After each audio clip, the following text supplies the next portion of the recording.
You see, guys, the more content you create, the more you have to rank on Google. Yes, and you have to rank your pages.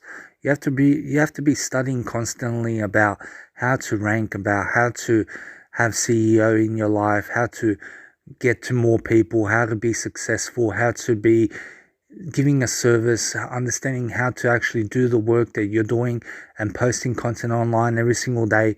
You know, so that's the business in life. You know, so you have to realize that if you understand the business, which is the mindset that you have, and you have to cultivate a greater mindset, you have to cultivate some ideas, and you have to be able to give those ideas to people so that people can understand how to flourish in their daily life. And so making sure that you're giving a lot of ideas so that you can prosper, so that you can succeed, so you can go to better places in your own life. And so it's all about you.